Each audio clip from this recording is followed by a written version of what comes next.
Thank you for joining this call. This is the second KSB webinar. Last week we did one on the global markets with Dr. Salman Ahmed, and since then, the biggest thing which has come is the V-shaped recovery in China, and I almost feel that China is a source of hope right now for the rest of the world, not just in terms of the economy, but also socially and emotionally, that there could be life at the end of the tunnel. I'm dialing in from London, and we have Bob Zhang from Beijing. He's the managing partner at Pine Street Capital, and we have Yinyan Huang from Shanghai.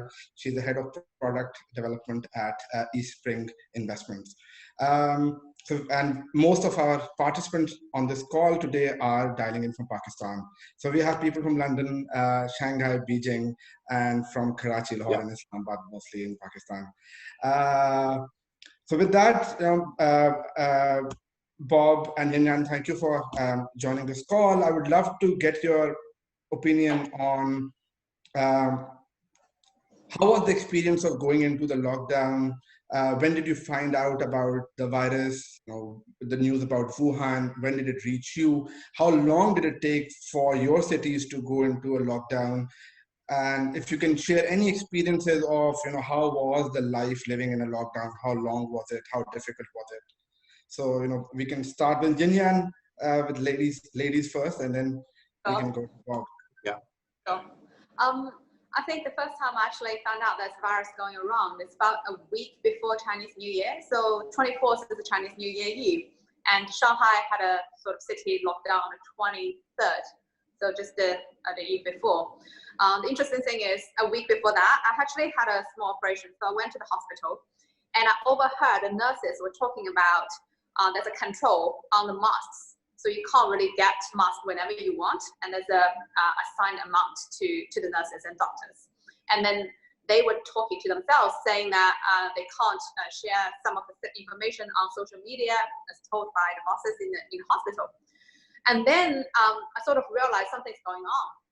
And then 2 or 3 days just before the Chinese New Year, because normally that's the time people go back to their hometown to spend time with their families. My friend from Wuhan actually said she just canceled her flight to Wuhan because the situation there is getting very serious. But even at that point, I was not really, although we had SARS in the past, but that was sort of concentrated in Beijing and in Guangzhou. So in Shanghai, we feel like, yeah, everything is as normal. That's a 7-day holiday in Shanghai. There's plans going out with friends and family, etc. And then on 23rd, I think there's an announcement that's getting serious and sort of a lockdown, but not really. We still can order food and order everything online. As you know, the e-commerce is so developed in China. So we normally just do everything online on Taobao, on all the grocery websites. I remember at that time when I ordered online, things are still delivered to the doorstep as usual. But of course, because of Chinese New Year period, you have fewer labor in the big cities like Beijing, like Shanghai. So you probably have to time, you have a longer waiting time to get those delivered, but that's all fine. But then I think entering into the Chinese New Year is probably like 25th and 26th, all the news coming out from Wuhan. And because of the social media, we immediately see the impact, see the people like lying on the floors in the hospitals, and the various news going around or rumors going around. So you start to think this is serious, but it's only for our generation. Like for my parents' generation, they still want to go to the supermarket. They still want to go out. When I told them to wear a mask, they were like, no, not really. It's not necessary and it's stuffy. I don't want a mask. So at that point, but you can't buy any masks at that point anymore. So no masks and hand sanitizer. It's hard to get. So from that point, I think people started to get panic and buy stuff online, and we just can't stock up anymore. And then when we enter into like later in the Chinese New Year period, I think the same measure applies everywhere in China, and it's even harder to get your grocery delivered. So full of stock in the supermarket, but by that time, even like the uncle auntie's generation, they don't want to go to the crowded space. They want to stay at home to be safe. So we had the midnight, like you have to order everything at the midnight because that's the point you can actually get your grocery and to get it delivered the next day. And afterwards, because of the delivery capacity, they can't deliver anymore. So that's kind of like a game at midnight. You have to do that, and then you read all the news and the stats coming in from that time, like every day, how many people got infected, and the deaths, etc. And then everywhere, every other provinces and big cities are sending their medical team to Wuhan. And then there's rumors going around, like among people in the city, saying you better don't get sick now because all the top doctors are sent to Wuhan, and don't go to the hospital for anything not urgent. And then I think by that time, people are getting quite serious and quite, I wouldn't say freaked out, but quite nervous about the situation at that time. And then the Chinese government okay, so the stock market should have been opened on the 31st of January. That should have been the first day back to work. Mm-hmm. But then suddenly there's an announcement from CSRC saying, "Oh, we will close the exchange, so that won't be a trading day. We will extend the holiday for another week, just to stop people from moving around, because during Chinese New Year it's a lockdown basically. People don't travel." Then I think for our business side, we had a lot of discussions at that time what to do, because that's a month end, that's a meeting date. How are you going to change all your fund settings, etc., etc. So and then because we had like fund launch planned, etc. So we had to work from home, and then all the digital platforms are offering free services. So Tencent, they have like Tencent video calls for 200 up to 200 people, and then both Alibaba and Tencent, they offer services for you to check the stats instantly, so you know immediately how many people got infected in which region. And at that time, they didn't announce the paths in Shanghai, so they only tell you people are infected, 20 or 100, but they don't tell you where they have been to and what they have done to get that infection. So it's only later on, I think probably 2 or 3 weeks on, and then they started to tell you they went to the supermarket here and there. But for us, in financial market, it's still sort of with limited activities, but still working from home and making sure everything is going on. And we even did a fund launch at the end of February. Like for us, we thought the market would tank right after the opening, but actually the market rallied afterwards. So that's quite contrary to what people had expected. And it had a good run in February, because at that time people would think we can handle it. We locked down everything. Wuhan it's specific to that location. Everywhere else is fine. And although the other governments started to announce they wouldn't allow Chinese nationals or anyone who traveled to China within like 2 weeks to enter their border, that kind of. So I guess it's quite depressing from like the Chinese 23rd January towards the end of January, towards the beginning of February, because we didn't know what caused the virus. And people were talking about because it's bat. So blaming people for eating wild animals and eating like random bats. And then afterwards, sort of you just focus more on the stats. So what's causing this? And there's all sorts of academic papers coming out. Then people started to have the conspiracy theory. Have they known that before? Whether they have known that in December or November or even earlier, they didn't tell us, and they stopped people moving around. So I think that's the phase 2. I saw similar things happening overseas at the moment. So first phase is we don't believe that's a pandemic. It's not going to cause anything. We're fine. And then second phase is it's to find a blame who caused this. So maybe for the other countries, like for Americans, they point at China as the cause of problem. Maybe for Chinese at that time, they thought people in Wuhan eating like wild animals, that's the cause, and they are so bad. So that's kind of the same situation. You find a blame point, and then going forward, you're thinking about in the lockdown, how you carry on. Of course, all the schools are still shut down in Shanghai. Probably the same in Beijing, right? Yes. But it's not business as usual. But since March, I have been working in the office. So gradually we're doing like T-splitting, so make sure team A never meet team B, and in case something happens, we still have a solution. We still wear masks every day. So actually, this is the first day after the whole time I put on lipstick, because you don't have to, you just wear a mask, so no one would say it. I was about to ask you that you're not wearing a mask right now, and neither is Bob. So, Yinyan, I'll come back to you, but would love to hear from Bob. And then, Bob, what was the experience in Beijing? Was it similar to, you know, the evolution which Yinyan spoke about? Yeah, I think it's a similar pattern. But actually, I heard the news, I mean, the rumors on WeChat regarding this virus is in the early January. So, but similar, if it's a SARS, it's not that contagious. But this is a SARS type virus, but more transmissible. So that's different. I mean, until a couple of days before Spring Festival, we start to realize this. So there's a lockdown of Wuhan and more strict measures put in every major cities. And in Beijing, I mean, the pattern is a bit different.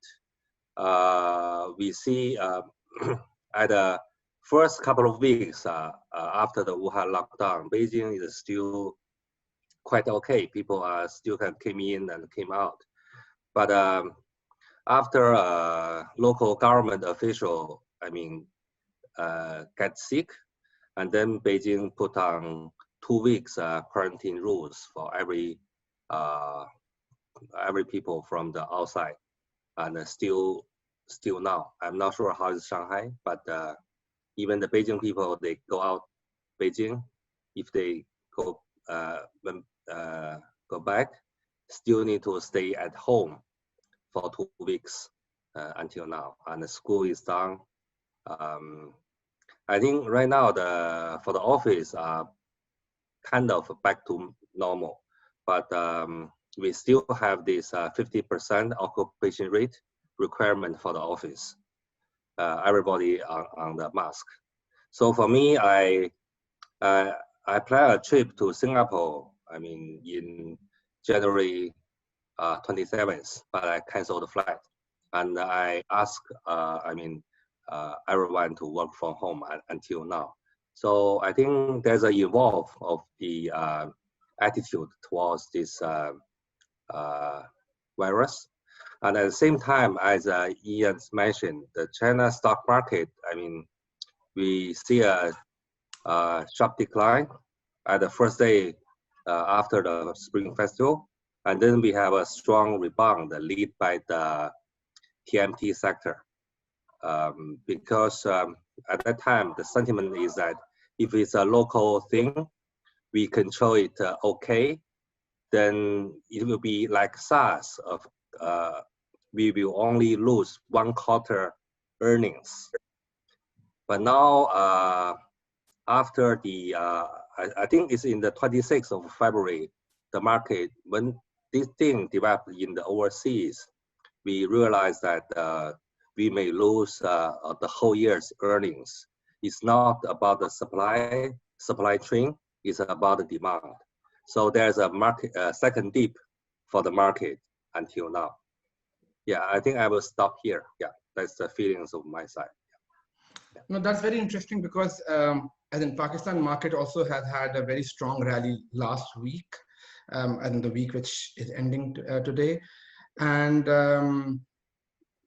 so I think we have also in Pakistan gone through that phase of first the panic and then the state coming in to support. And now there's hope that this can be contained. What is interesting is that in Pakistan, the numbers are very small. So there have been only 26 deaths compared to 3,000 in the UK. And in London, where I live, the bigger issue right now is we are in a lockdown, but food supplies are not available. So e-commerce companies, when you try to get delivery, you won't get any delivery slot for the next 3 months. And if you go to a store, there are queues outside on the road. And of course, nobody wants to go out and stand in those queues, given the threat out there. So I suppose London is far much more stressful than it is in Pakistan right now. But I would love to hear your views. How was it? How was the lockdown mentally for you? As in, how long was it? Was it very strict? I.e., were you guys stepping out of your house, or were you completely in a lockdown? Was the state enforcing it, or was it just voluntary? And emotionally, how did you guys deal with it?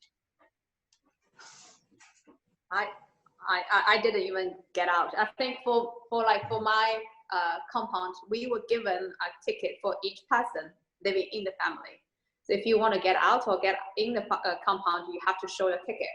And then every time you enter, until today, you get your temperature measured. Until today, it's the same thing. If your temperature is higher, then I don't know whether they will report or whether you sent to the hospital, but that's sort of a must. And I avoided going anywhere because all the restaurants are closed anyway. So what would you do? And you don't really want to run that kind of risk. So for me, I was staying home for almost 2 months. Well, the only time I went downstairs is like throwing a rubbish or just, yeah, then immediately came back. I don't really want to run the risk. But as I said, we were working from home. We were even organizing a fun lunch online. So everything was done online. You have Zoom, but we have like other webinar sort of tools, and especially like chat, and it's quite widely used. So we actually did quite well for our local fun lunch. But then personally, I did read more books than I had hoped for, and cleared quite a lot of my inventory. And we say like cloud events. So we like do webinars with friends, so like chatting online as well.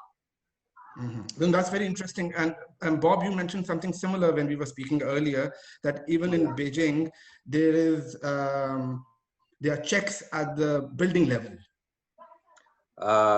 Yes, it's on the community level. I think there are two things we did. One is we have the so-called safeguard. I'm not sure in Shanghai, but we have the guard from the local community to every blocks to check the temperature, entry permit, etc. I think on the more, macro perspective, I think the China Mobile, Unicom, I think those telecom operators, I think they will track your mobile signals. For example, yes. If you are a person from Wuhan or those very intense area, if you go back to Beijing, then I think the telecom operators, I'm not talking about the privacy. I mean, that's another issue. Sure, absolutely. Yeah. But there is a the big data analysis to control it. So I would say it's those measures are quite strict, although it's a kind of a voluntary. But yeah, we take care of it. I actually want to show you, this is what Shanghai government did. So my code is green, which means I'm safe.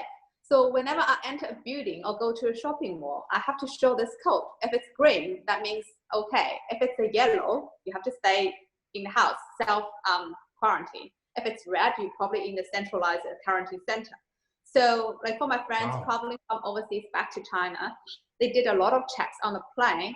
Like even after that, she's flying from Canada, and then she got a yellow code. And then her community will have someone to take her rubbish away, to give her deliveries, and then make sure she's actually in her room until the code is green. Wow, can you show, and that app, is that a separate app which the government launched? So, it's in WeChat. It's like a mini program in WeChat, and you can do that in Alipay as well. So every time I enter the building, I have to show them I'm green today, and they will measure my temperature, and then I can enter the building. Wow. And you also, Yinyan, mentioned that they track your path as well. Yeah, there's the app. Yeah, as Bob said, you can show them like where you have been to in the past 2 weeks. What? Sorry, I didn't get you. What do you mean, the pass? So yeah, so they show you the pass in the 2 weeks. What cities you have been to, right? Yeah, you got. That's the pass. Okay. Yeah. So this is very interesting because in UK today, yesterday the health minister said that they are thinking of giving people armbands. So of course, it's not UK is not that digital as China is. So they're thinking of giving people different colored armbands in case you've already recovered from it. So you're immune and you'll get a green band if you've passed through the immunity test and you've already recovered from it. But of course, a digital is much better than giving people rubber armbands to wear on their arms. Yinyan, you said that you think that work is going on as normal, and you guys were able to launch a fund during the lockdown. And you said the markets also, at least last month, they were up. Do you think this will continue like this? And you think, because we have seen like Chinese PMI number come out, and there has been almost a V-shaped recovery on it. There is one school of thought out there which is saying that China is hiding the numbers, and Chinese numbers are not correct because how can everything be normal so quickly? Would love to get your views on are we back to the normal, or is it a new normal? I don't think we are back to normal yet. I don't know what happened in Beijing. I think Beijing is more strict at the moment because the parliament meeting will take place this month. So all the international flights were diverted into other cities.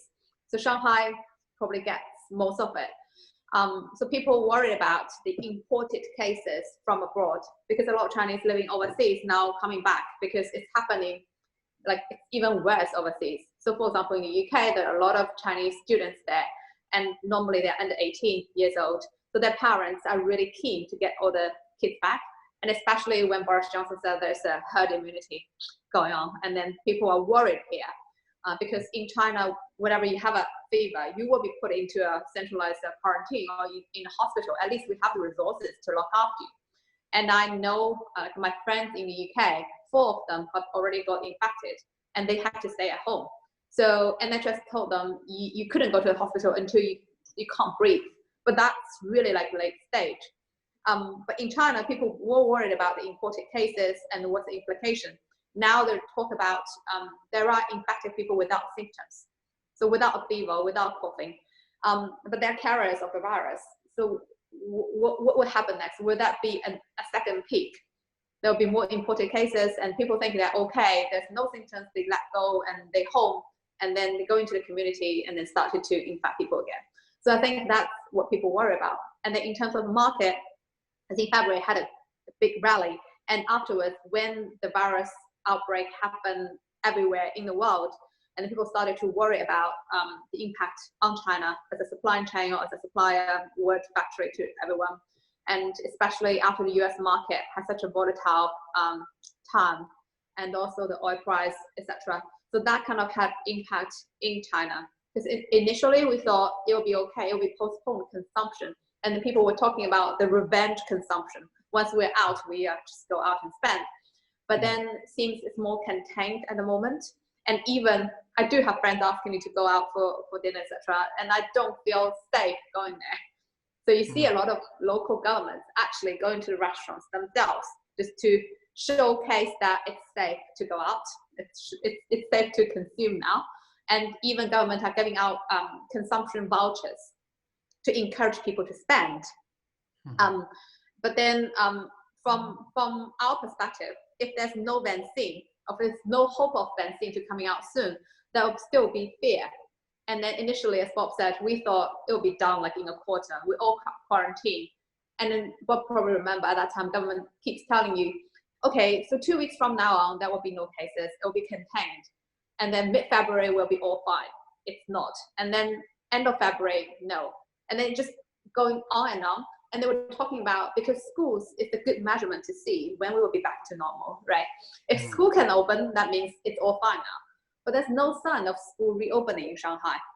So, which means there must be still concerning factors at a government level. They were talking about the school won't have any sort of class days. for this term. It was just starting in September. So, but then whether we will have the vaccine before the winter term, that's kind of important. And then we'll have a sentimental value and risk appetite for like from an investment perspective. But then our healthcare analyst is quite optimistic, and he thinks we should have vaccine, at least the phase 2 should be completed by October.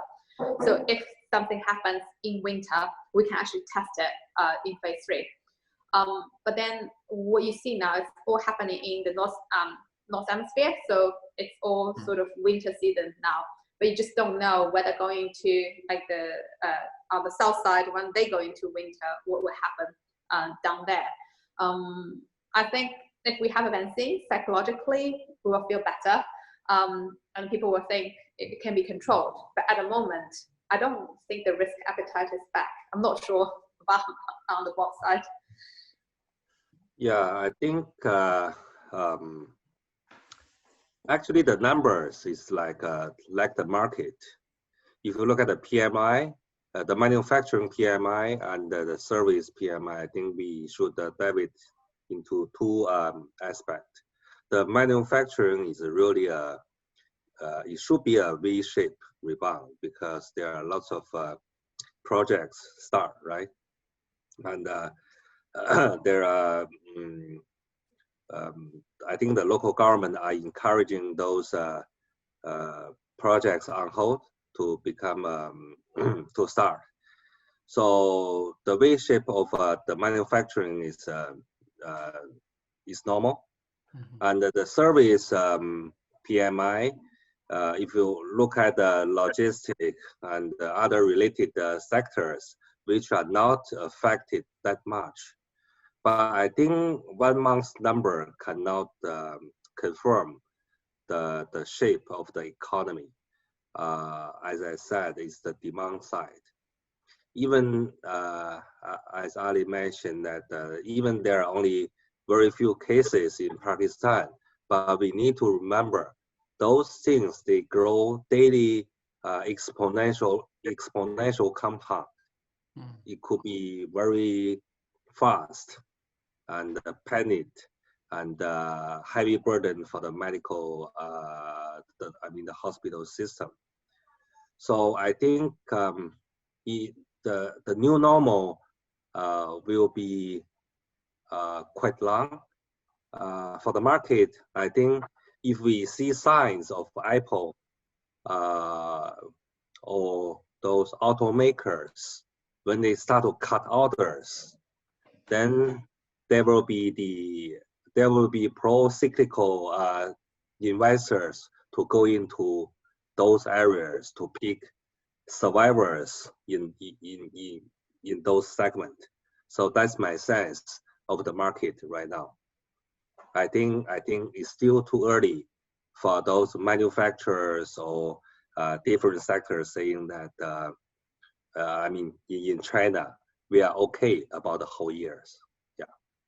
That's very interesting. Thank you for that. We have 9 minutes left in this call because this is a Zoom call. We had a 40-minute slot. So we can open up for questions right now. And we have around 60 people on the call. The process for asking questions is that would be great if you can use the chat option to write the question. And then I can read it to Bob and Yinyan. So we are open for questions now.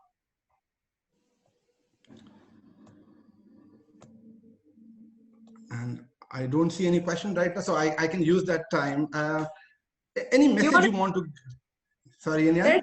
There's an anecdote, because nowadays, because China supplies most of the masks and then most of the protective gear, and nowadays we see a lot of friends and families trying to get all the protective gears and masks from China, but there are limited cargo flights at the moment.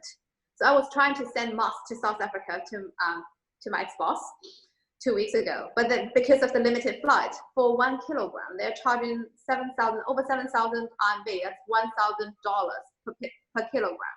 That's because of limited cargo.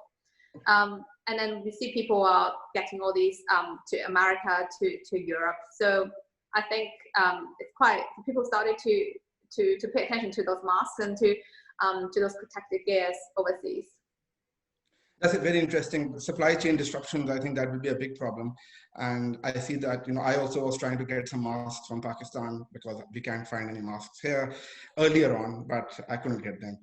So we have a few questions. The first one, I'll start from the last in the queue. Any thoughts on which sectors will come out stronger after the crisis? I think, Bob, you and I were discussing this, that you had some anecdotal data that provinces in China which have tech focused are actually doing better than the others. Would love to get both of your comments on that. Yeah, I think for me, I think there are, I think my point is that some sectors we are not looking for the rebound. We are looking for the secular growth. So I think for the electronic car, I think those sectors, when those car majors, when they suffer the loss, but still the electronic car, segment can still have certain level of cash and the government support to put into research. And the upstream of this segment, I think, from my understanding, is a secular growth. At the same time, I think the online shopping and those online education, I think those are the beneficiaries. Yeah. Yinyan? I think for online education, that they have a very, very good point, because the acquisition, the client acquisition cost is really low, because everybody's forced to study online. And another sector we're looking at is the healthcare, especially on the pharmaceutical companies with R&D capacity, because and also on the mass sort of healthcare protection side. So we expect government will invest more in sort of original innovative drugs, and also will try to invest more in the protection of the government of the public health. So you think the healthcare, increased spending in healthcare will remain now for some time now? Yeah, and we think it will be, especially like vaccine and how on social media these news are spread quite fast, and a lot of people started to follow up whether the vaccine will be available, whether we have the R&D capability to do that.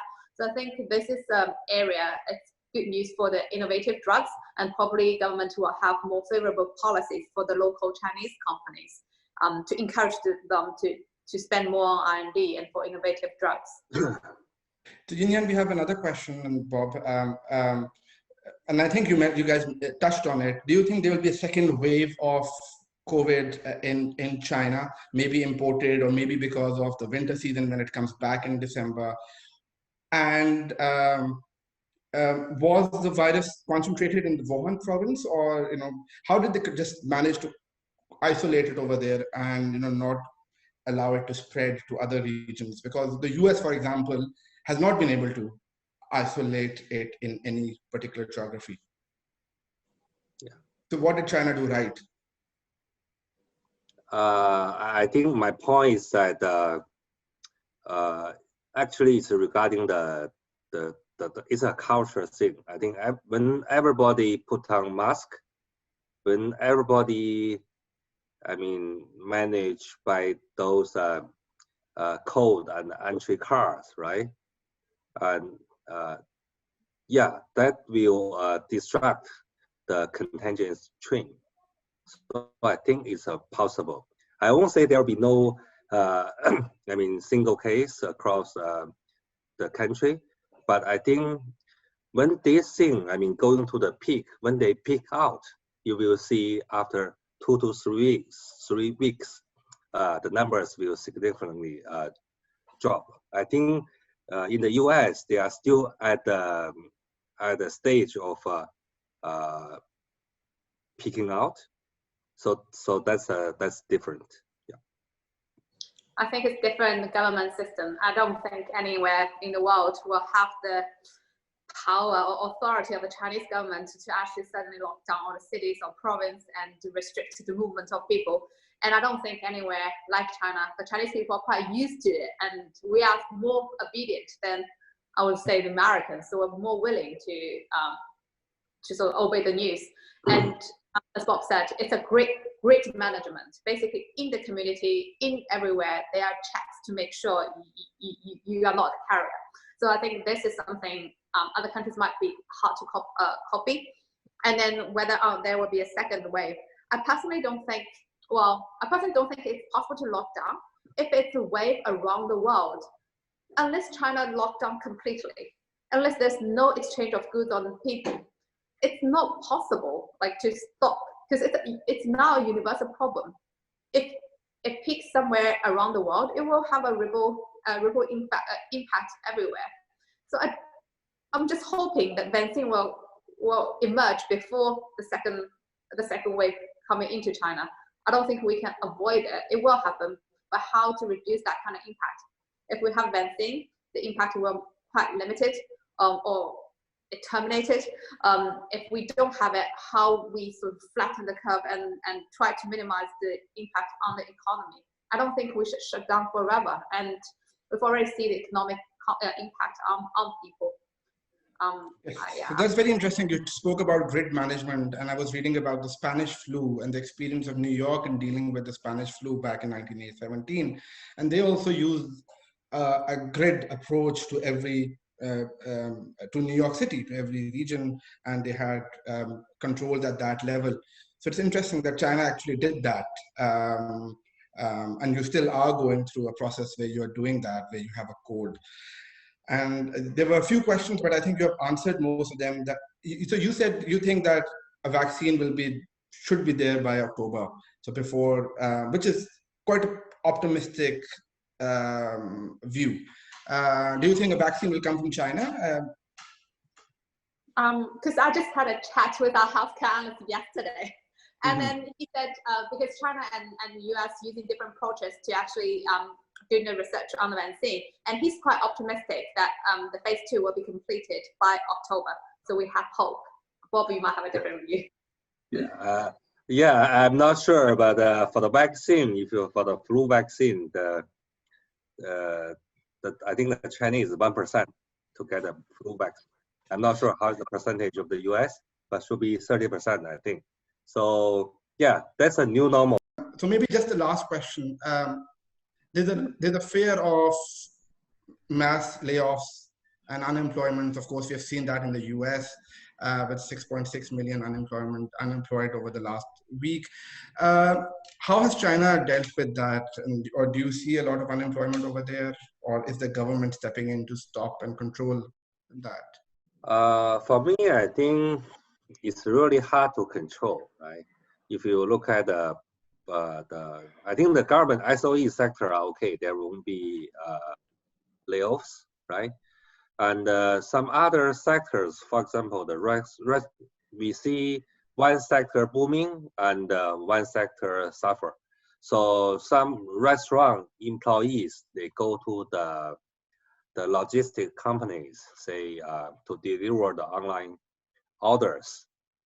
That's another way to solve the layoffs, the so-called layoffs, right? And frankly speaking, although most of the cities they resolve these they loosen the lockdown measures, but there are still people stay at home, not coming back. I think for Beijing, if you go back and you spend another 2 weeks for rental, etc., it's quite troublesome. And if at the hometown we have these the backyard, right? So yeah, it's still gradually recovering, but I think this time we are kind of quite resilient to the layoffs, to the job cuts. Yeah. So structurally, the economy is very flexible. Yinyan, any comments on that? I think the Shanghai government, I'm not sure whether it's universal. So Shanghai government waived some social contributions for the small mid-sized enterprises. But I do hear some of the people in hospitality, especially in the hotel business, they've already got their salary cut. But I haven't heard mass layoffs yet. But I do see restaurants and bars, some of the restaurants and bars are closed down in Shanghai. Mm-hmm. Interesting. No, thank you so much for your time today. This was extremely insightful. And we do hope that, you know, a cure is found by October or even earlier. And we do hope that, you know, things, the year ends at a positive note. But, you know, I think the Chinese example is of resilience, and the things which you talked about, that is society being self-disciplined and, you know, listening to the government, I think that's critical. And I suppose you guys had the experience of SARS as well. So it was not the first time that you were dealing with this kind of crisis. So perhaps that, you know, you had more response was stronger. But there are a lot of lessons, you know, the grid management, checking at every point, at every level, the use of technology. And, you know, I hope that in the UK they also use a digital tech rather than giving us armbands to wear of different rainbow shades and colors. Thank you for your time. Have a good night, you know, and I hope you guys stay safe and your families are well. Thank you. Yeah.